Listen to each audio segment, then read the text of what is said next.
पिछले 2 हफ्तों में जितने भी प्रधानमंत्री ने भाषण किए, कहीं ना कहीं उन्होंने पुलवामा और बालाकोट का उदाहरण देते हुए कहा, देखिए कांग्रेस जो थी वो टेरर पर, आतंकवाद पर कमजोर थी, सॉफ्ट थी। हमने बड़े कठोर कदम उठाए, वही वो किया है जो 71 के बाद नहीं हुआ था कि हम पाकिस्तान में जाके हमारी जो एयरफोर्स है वहां जाके उन्होंने टारगेट किया। अगर फिर आप राजनीतिक सवाल पूछते हो तो मैं मैं प्रधानमंत्री का ये कहना है, मेरा नहीं। मैं प्रधानमंत्री की बात कर रहा हूं, ये तो राजनीतिक भाषण है ना, तो मुझे भी जवाब देना पड़ेगा। तो मैं उनसे पूछना चाहता हूं कि जब गुरदासपुर हुआ तो आपने क्या किया? उसके बाद पठानकोट हुआ तो आपने क्या किया?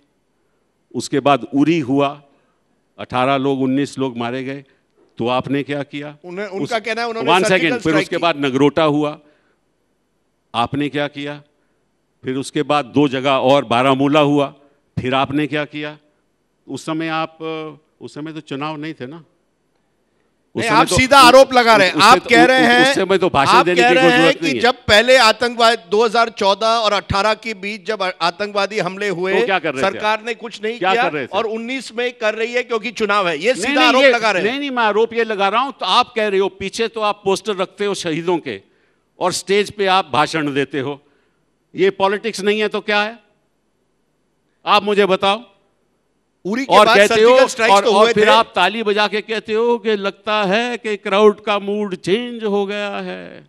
ऐसे तो आप भाषण देते हो। आज तक सुना है किसी प्रधानमंत्री को ऐसे भाषण देते हुए? सरासर राजनीति और आरोप हम पे। राजनीति तो एक बात हुई, लेकिन क्या कहीं ना कहीं जब कोई सेनापति या जब कोई प्रधानमंत्री इतना बड़ा फैसला लेता है कि पाकिस्तान में जाकर एयरफोर्स को वो फ्रीडम देता है कि आप जाकर वहां हमला करिए, जिस तरह से इंदिरा गांधी को भी क्रेडिट मिला था 71 की लड़ाई के बाद, अब बीजेपी कह रही है अब आप हमारे प्रधानमंत्री को भी क्रेडिट दीजिए बालाकोट के। क्रेडिट तो हम दे रहे हैं, हम कौन सा क्रेडिट नहीं दे रहे भैया। हम तो पूछ रहे हैं कि अगर आप कहते हो कि इतने लोग मरे और आप दावा कर रहे हो तो हमें बता दीजिए, क्योंकि 2 परिवारों ने भी ये बात पूछी, हम नहीं पूछ रहे, केवल 2 परिवारों के सदस्यों ने ये बात पूछी है कि हमें भी चैन मिलेगा अगर आप दिखाओगे कि कितने लोग मरे। हम पूछना चाहते हैं कितने लोग मरे। ये जो Congress is soft on terror, कि कांग्रेस आतंकवाद के खिलाफ वो कठोर कदम नहीं उठा पाई जो आज की सरकार उठाती है, कैसे देखते हैं? राजदीप जी, हम 2 सदस्य एक ही परिवार के आतंकवाद से लड़ाई करते करते मारे गए, और आप हमसे पूछ रहे हो ये सवाल कि we are soft on terror. हमने तो 2 लोग खो दिए because of our hard stand on terror, चाहे it was in the context of Sri Lanka और it's in the context of Punjab. तो let's leave this is all politics. मैं आपसे पूछना चाहता हूं कि इस देश में क्या कोई सुरक्षा, देश की सुरक्षा की नीति है? आज के दिन क्या हो रहा है? चीन हमें घेरे हुए है, ग्वाडर पोर्ट में उसका प्रेजेंस है, उधर चाइना पाकिस्तान इकोनॉमिक कॉरिडोर बन रहा है, और म्यांमार में उनकी प्रेजेंस आ गई, श्रीलंका में उनकी प्रेजेंस आ गई, नेवल सबमरीन्स उनके शिप आने वाले हैं।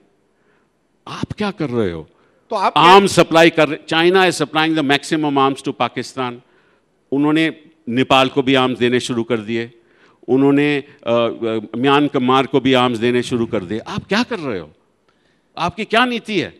आप OIC में जाते हो, भाषण देते हो, वहां आपके खिलाफ वो रेजोल्यूशन पास करते हैं। आपकी कोई नीति है ही नहीं। आप तो केवल भाषण देना जानते हो और अपनी पीठ थपथपाना जानते हो। अरे भैया, देश की सुरक्षा पहले और भाषण बाद में।